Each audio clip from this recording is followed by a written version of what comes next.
point in time. So I'm going to be comparing the features, the specifications, the unique things, basically the usability. I want you guys to get the best possible idea about which device is better suited for you and why. Samsung's Galaxy Note lineup is basically evidence of their arrogance. Steve Jobs always used to say nobody wanted a larger display. Why would you want a display that you couldn't touch all areas of the screen with one finger? Clearly he was wrong and Samsung was in the right. As a result, we now have the Note lineup, this massive phablet. This thing is so packed with powerful specs. It just defies logic, but it works. People love them. And I want to see how it stacks up to the current phablet that Apple started copying Note with, the iPhone 6 Plus. Then let's start with design. The Galaxy Note 5 features a completely new redesign. It's become iPhoneified. No more removable battery, no more SD card that you can take out. This thing is completely sealed off from your touch. And that's not to say it doesn't work. It's a beautiful design, very similar to the S6 Edge. It's like a reverse S6 Edge. The rear shell is actually curved on both edges, so it fits in the palm of your hand very well. The iPhone 6 Plus, it's very familiar. It's an entirely metal construction. Although it is curved as well, it's just a little bit more slippery when it comes to holding it than the Note 5. What I do like about the Note 5 is that it's actually a smaller device. Although it does feature a larger display, the actual footprint of the device is smaller, and that is really neat. The Note 5 is the slightly thicker device, although it does pack a lot inside as a result of that thickness. It's a little bit lighter, but the actual size of the phone when holding it in the palm of your hand is smaller. So as you guys can see right here, it looks pretty similar to the 6 Plus, and the button placement is very, very familiar. However, one thing I do like about the Note 5 is that the power button is a little bit down lower. So a phone of this size, it makes things easier when turning the phone on and off. And I need to give credit where it's due. Samsung actually takes risks with their Note lineup. Every single year they redesign it. They listen to their consumers what they want. Although they took a few steps back by removing the infrared blaster, by removing that removable SD and battery,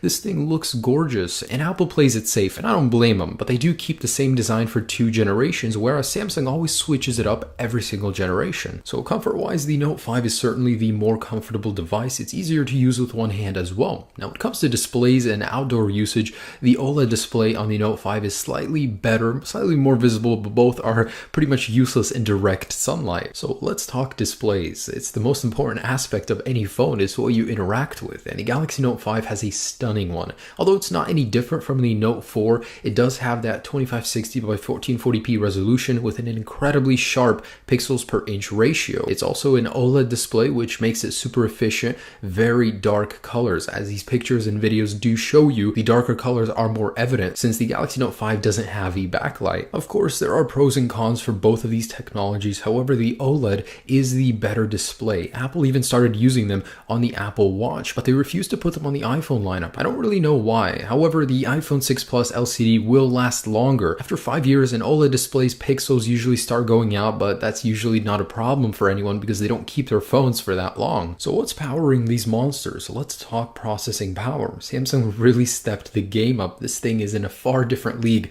than the iPhone 6 Plus. It's got an octa-core processor, which technically isn't always using all 8 cores. It's only when you really need it. It's got 4 gigabytes of the newest DDR4 RAM, super efficient, and a Mali T760 GPU. The iPhone 6 Plus, again, I remind you, isn't technically competing with the Note 5. It's the 6S that will be on the same level. However, the numbers are very poor in comparison to the Note 5. Although the iPhone lineup always surprises me when it comes to raw performance instead of numbers. Apple does a very good job with optimization with the specs that they do have in their phones. So actually putting these guys to the test, I ran a Geekbench and the numbers did surprise me. Although the iPhone 6 Plus, of course, is only dual core, it's only those 1 or 2 cores that you're going to be using for everyday tasks, and the single core score numbers were higher on the iPhone 6 Plus. And that will make a considerable difference. It's only when you're doing something intense, video processing, really intense gaming, that you're going to need multi-cores and all of that RAM. So the iPhone 6 Plus, just day-to-day light usage,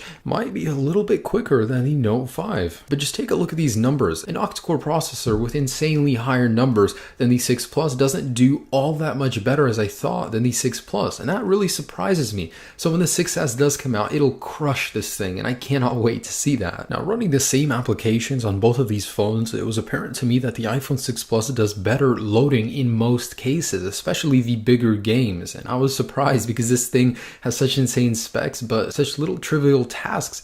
The iPhone 6 Plus Plus does a little bit better at them, like the Geekbench score showed us for the single core score. And that's evident here. So what I'm trying to tell you guys is that more power isn't always what you need. Sometimes it's the optimization for what little power you do have that counts for more. And I'd like to add that when it comes to graphical performance, the GPU used in the Note 5 is the same as the S6. So this GPU benchmark pretty much shows us that the 6 Plus outperforms the Note 5 GPU in some areas. And that's going to matter a lot when gaming. And overall, it's just interesting because the 6 Plus is a lot older but does better in gaming. So that brings me to networks. The Note 5 is using the latest Bluetooth 4.2 technology. The iPhone 6 Plus is behind by 2 generations using 4.0. Both of these do support the latest 802.11 AC Wi-Fi standard, and the Note 5 actually has a future-proofed LTE chip, which I thought was interesting. So they put in a Cat9 specification LTE chip that'll allow for over 600 megabits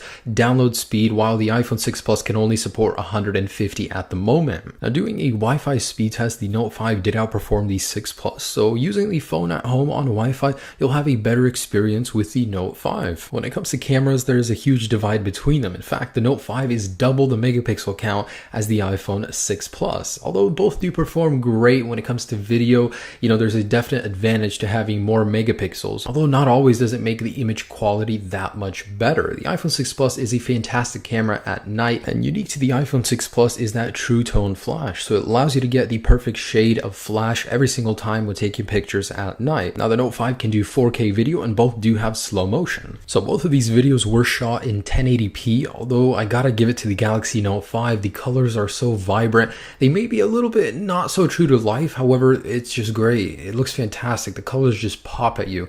And what I like about the Note 5 is that it has a very wide angle sensor, so you can capture more without having to move your phone backwards further. The iPhone 6 Plus does a good job, but I'm waiting to see what the 6S will have to offer. The colors look a little bit gray actually. Both have fantastic autofocus, so no complaints there. Now when it comes to front-facing cameras, the Note 5 is miles ahead. Apple's got a lot of catching up to do. It's a 5 megapixel sensor on the Note 5 with a better aperture, and it's a wide angle, so you can capture so much more inside of the camera. Obviously it's going to be better quality as a result. So of course batteries are extremely important. Both are non-removable. However, the iPhone 6 Plus outperforms the Note 5 even though it has a smaller battery. I guess the less power intensive internals are to thank for that. The Note 5 however has better features when it comes to battery. You can charge the battery from empty to full in just 2 hours. That's amazing. Also, you can trigger remote power saving, so if you lose your phone, you can keep it alive for longer. So of course, both devices do have fingerprint sensors. It's just a tap to hold, no need for a swipe on the Galaxy, and this is the first time the Note series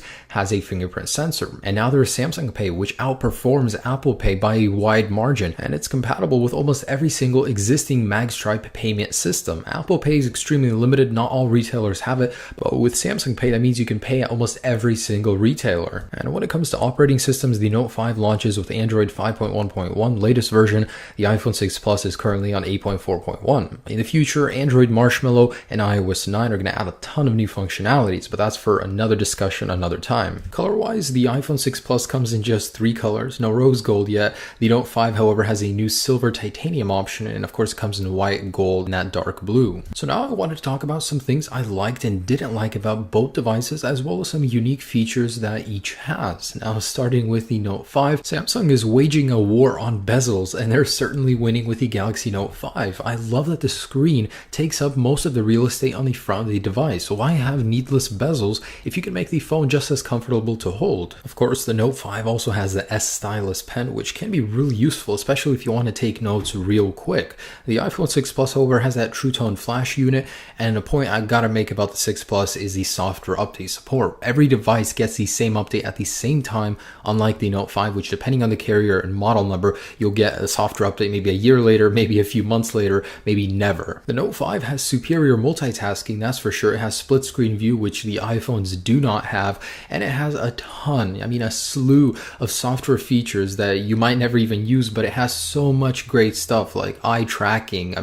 You can use the S Pen and hover over things, get some information on them. There's so many features, there's just too many to list software-wise that the Galaxy Note 5 has. Of course, there's customization. It's an open software. You can do a lot more on it than you can on the iPhone 6 Plus, but I'm not really going to get into that. Battery life is better on the 6 Plus, but battery features and charging it with wireless charging, it's a faster charge on the Note 5. It's ultimately better and makes up for the lack of battery life. I don't like that when you use the phone on a stable surface, it wobbles a lot more on the Note 5 because the camera is a lot more protruding, so it's definitely less stable. Something that doesn't necessarily matter but bothers me about all Galaxy devices is how uneven the ports are. Just look at how well balanced. Everything's exactly in the middle on the iPhone 6 Plus, whereas on the Note 5, everything is in a different location. It's higher up. It's not exactly even. That bothers me more than it should. So this is just some of the stuff that I personally liked after using these phones and didn't like. So it's not like an end game for both of them because of these, but these just are some areas to work on and some areas that have been done very well. Now, when it comes to features, guys, there is so much more